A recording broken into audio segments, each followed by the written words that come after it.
رمضان میں جو روزہ رکھے اللہ اس کے اگلے پچھلے گناہ معاف فرما دیتا ہے ایمان کے سوال. کوئی حرج نہیں ہے. ہاں تو نہیں ہے، حافظ نہیں ہے تو کوئی اچھا چھوٹا چھوٹا سورہ کیسا ہے؟ کیوں کوئی امام صاحب جو پڑھاتے ہیں کیوں چھوٹا چھوٹا قرآن لے کے پڑھو؟ بڈھا لوگ بولتا ہے، جوان ہی بولتے ہیں. امام صاحب جو دیکھو پڑھاتے ہیں نہیں ایسا نہیں کرنا چاہیے. امام صاحب کو بھی چاہیے کہ چھوٹا چھوٹا پڑھاؤ. کوئی بات نہیں، قرآن کوئی ختم کرنا ضروری نہیں ہے. رمضان میں پورا قرآن ختم کرنا ضروری نہیں ہے.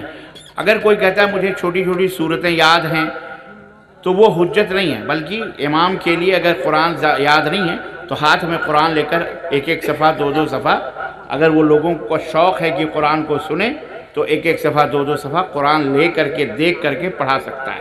یہاں لکڑی کا بنا لے، جب ایک صفحہ ہو جائے تو اس کو وہاں رکھ دے اور رکوع کرے، سجدہ کرے، پھر اٹھے تو پھر قرآن اٹھا کر کے پھر دیکھ کر کے.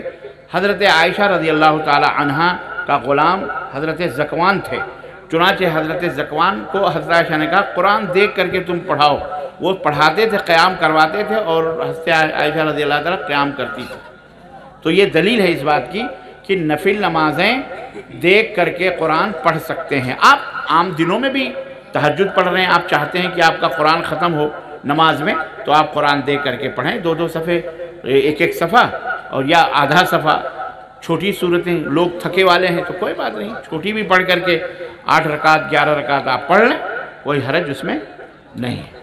رمضان میں جو روزہ رکھے اللہ اس کے اگلے پچھلے گناہ معاف فرما دیتا ہے ایمان کے ساتھ. ہاں اور اسی طرح آپ نے فرمایا من قام رمضان ایمانا واحتسابا غفر له ما تقدم من ذنبه. جو پچھلے گناہ ہیں قیام کرنے کی وجہ سے رمضان میں اللہ اس کے گناہوں کو معاف فرما دیتا ہے.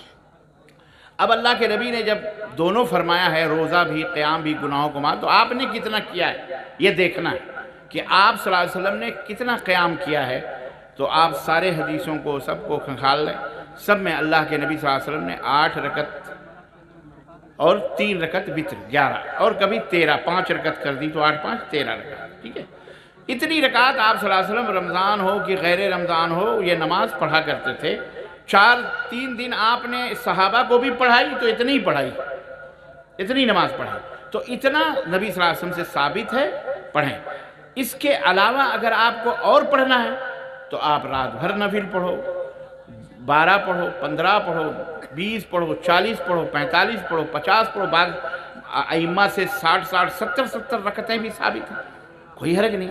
لیکن جھگڑا نہ کرو، جھگڑا نہ کرو کہ نہیں 11 رکعت بدعت ہے، غلط ہے، یہ ہے وہ ہے، 20 رکعت ہی سنت ہے. یہ جھگڑا پیدا کرنے کی وجہ 20 رکعت اللہ کے نبی سے ثابت نہیں. سنت وہ ہے. اور آپ نے فرمایا قیام کرو، اس کی کوئی حد نہیں ہے، صبح تک کرو.